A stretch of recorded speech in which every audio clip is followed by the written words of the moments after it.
Assalamu alaikum. Shalom. Respected Rabbi, distinguished delegates, distinguished guests from Palestine and from Maghreb, I just want to say that Al-Hindi, that is Indian, and the Arabs, which includes all Catholics, Christians, Jews, have lived together in peace for thousands of years, traded, did the most intense cultural exchanges, contributed to the most advanced scientific achievements of the world. But around 1917 in Chatham House, London, Lord Rothschild, Lord Balfour, and I forget who the Prime Minister of Great Britain was, they got together and founded and started Project Zionism, Project for Imperialism, and Project for creating war, violence, and occupation in our lands, about which we have gathered today. We must never forget that this is a project, this is an imperialist project. And as Sayyid Hassan Nasrallah has said many times in his speeches, there can never be peace so long as there is imperialism. Let us not forget that.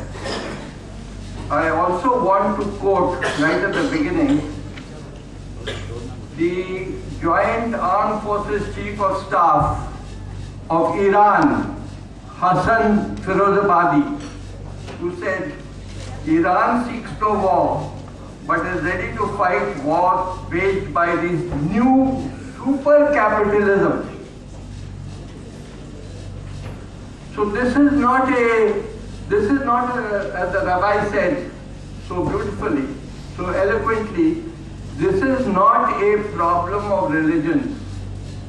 This is a problem of peace, which the imperialist project will never allow. Because the imperialist project is run by the bankers of the world.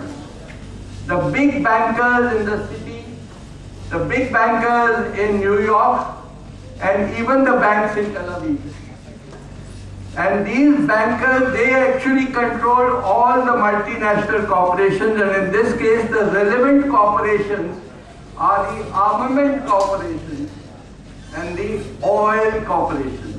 So they will never allow the command and control of oil and energy resources to go out of their hands. And see, even the imperialists, even the great imperialists, Lord Balfour, as I named, and Lord Rothschild of the Rothschild family and the Rockefellers, even they never dreamt that they will have a double advantage.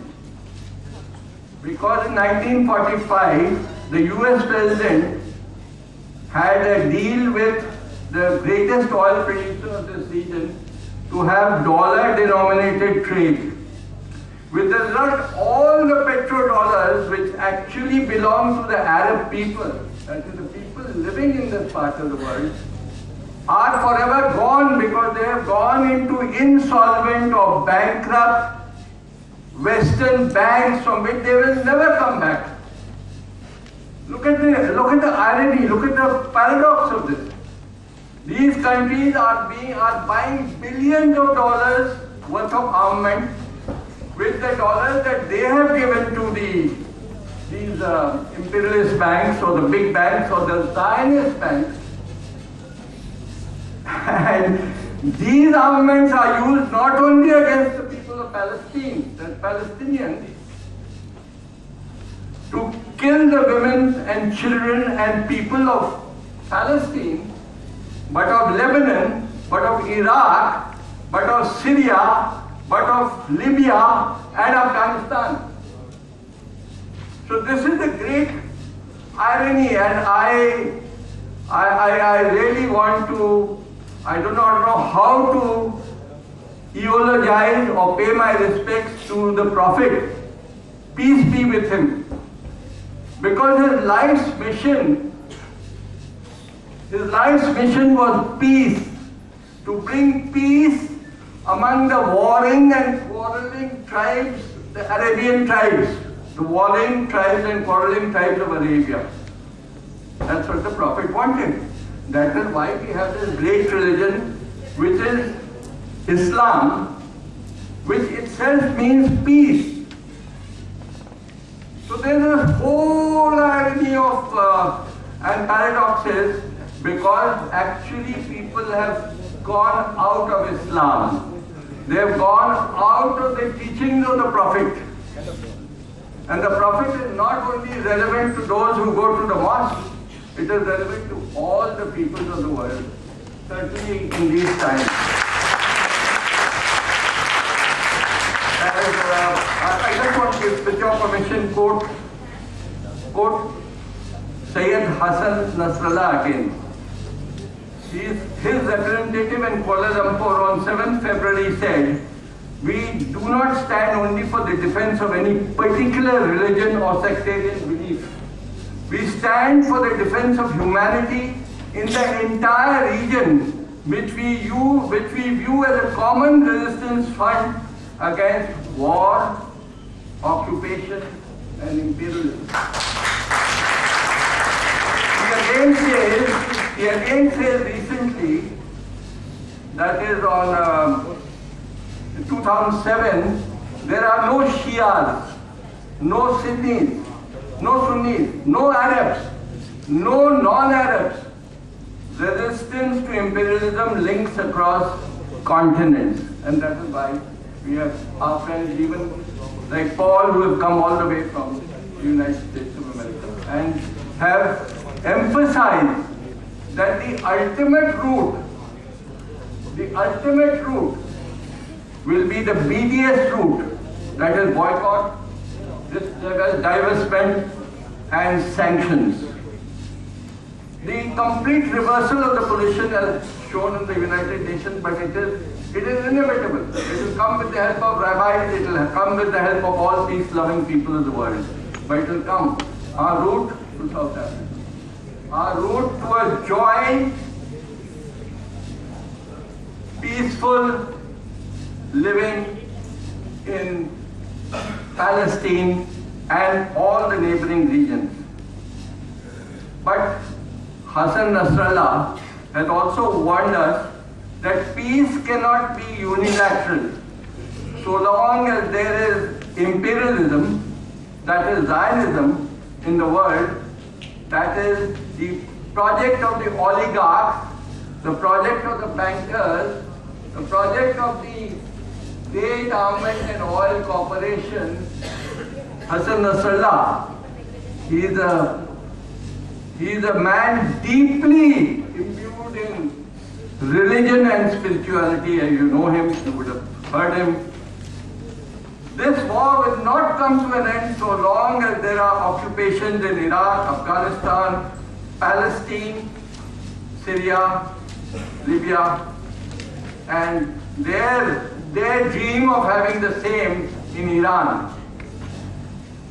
And he said, and I will just end by saying, first of all, thanks from the bottom of my heart and on behalf of Suresh Khanna ji and Firoz Mitiwala ji, who have organized this conference in difficult times, in a difficult environment, but fortunately, look at the divinity, look at the coincidence, look at the good fortune, that it almost has coincided with the day when 138 nations of the world have come on the side of peace and have come on the side of the women and children of Palestine and the men of Palestine and the women of children, especially of Palestine.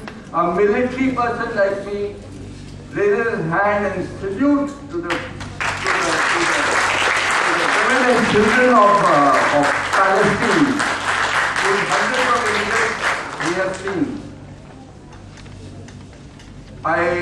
Allow me to quote the Prophet, peace be upon him. My favorite, if there can be from a humble person like me, a favorite exhortation of the Prophet, which I am afraid even those who say that they believe in and follow the precepts and exhortations of the Prophet sometimes forget, many times forget. I tried to give a hint of what is happening. He said, the Prophet said, if anyone walks with an oppressor, who's an oppressor? Do I have to explain? Or is it clear to everyone?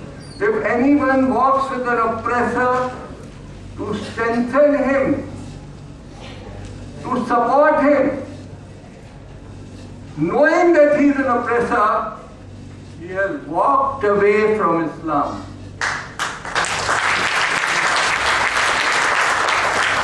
Shukran.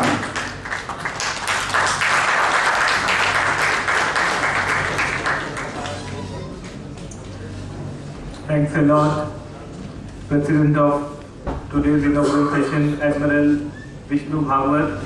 और अब आखिर में, इस session के आखिर में कुछ clips है जो इस मूवमेंट के ताल्लुक से बहुत सारी बातें आपके सामने जो है सिंबॉलिकली आपके सामने आएंगी।